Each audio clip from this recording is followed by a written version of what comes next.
Oh boy, I sure do love being a McLaren F1 fan. Little does this guy know, Norris has a 10-place streak penalty for Belgium. No need for intro, the video is probably already going to be out of date since I'm typing on Thursday, but who cares? For Norris's car, McLaren installed a fourth power electronic unit. The maximum amount of units the team can use throughout the season before a penalty is 3.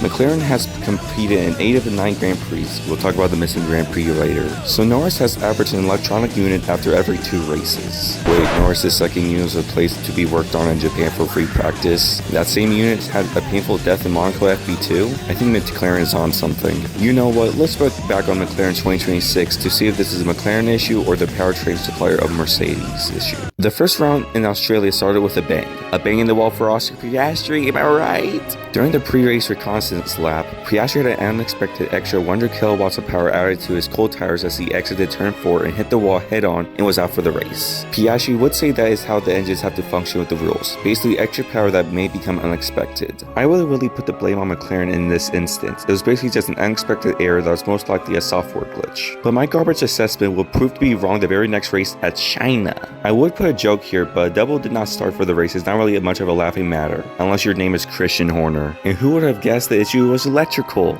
Norris could even make it to the grid while Piastri would make it but had to be pushed back to the garage. For Norris, his car could even turn on because the team's computers couldn't communicate with the battery. McLaren would then try to replace the electronic control unit or ECU. However, the papayas, is that what you would call them? Reprogramming would not work and thus Norris would not make it out. The issue that affected Piastri was similar and was easier to figure out what was the main problem. But like Norris, Piastri would not have enough time to get it back out and race. At every weeb's favorite race in Japan, Piastri would score a 3rd place starting position and jump into the lead. Through the race, he was poised to win and he pit in. The safety cars out after Behrman suffers the most infamous crash of the season. Kimi Antonelli would jump into the lead and would win while Piastri would finish 2nd. Norris would finish 5th, but the race did show that McLaren could go against the dominant Mercedes team. This will also be supported by Norris's pole in the Miami sprint and subsequent win the actual sprint with Piastri in 2nd. However, in Grand Prix qualifying, McLaren would prove to be the lesser of the top teams with a 4th by Norris and 7th by Piastri. But in the race, Norris got a 2nd and Piastri a 3rd. Yippee! They aren't bad yet. And would you look at that?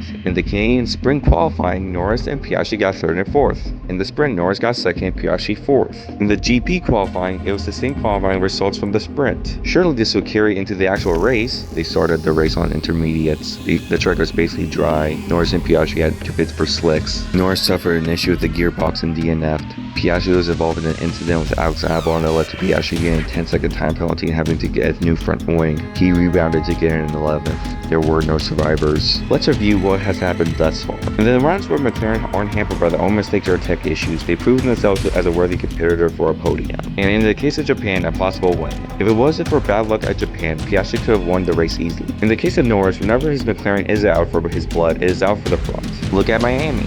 He rallied to an impressive 2nd and kept the momentum in Canada before the Grand Prix.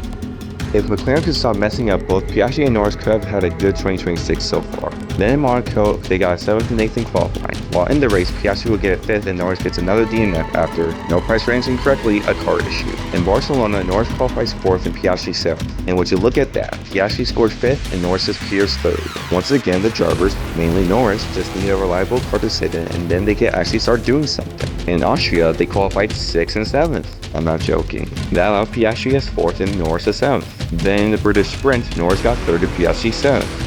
In qualifying, Norris got 6th and Piastri 8th. For the race, Norris got cool 4th and Piastri, after making contact with every F1 driver's favorite driver, Liam Lawson, finished 11th. And now finally, we are in Belgium and Norris will have to take a penalty. In June, McLaren team principal Andrea Stella would admit that it has been difficult to be a Mercedes customer team. He states how there are less opportunities to fully enjoy the car itself to the powertrain. He continues stating that there is trouble when trying to keep up on how to address the many reliability issues. I'm dumbing it down a bit, but it does show how disconnected McLaren feels from Mercedes and their power units. Stella also said that the Canadian gearbox issue and some other reliability troubles were McLaren's fault. To basically recap what is going on with McLaren, it's the lack of knowledge on how the car works for the current regulations of powertrains and other reliability issues that are their fault. Plus, the car's not up to par with Ferrari or Mercedes, making the driver's job harder in an already unreliable machine. If, and that's a major if, they can learn more about how to better integrate with their cars, I could see them catching up to Ferrari. I guess it's time to say the classic YouTuber things. If you enjoyed, make sure to like the video, please, I want views, and to subscribe if you want to see videos like shorts. Now let me work on this video before Belgium proves it wrong. God bless, and thanks for watching.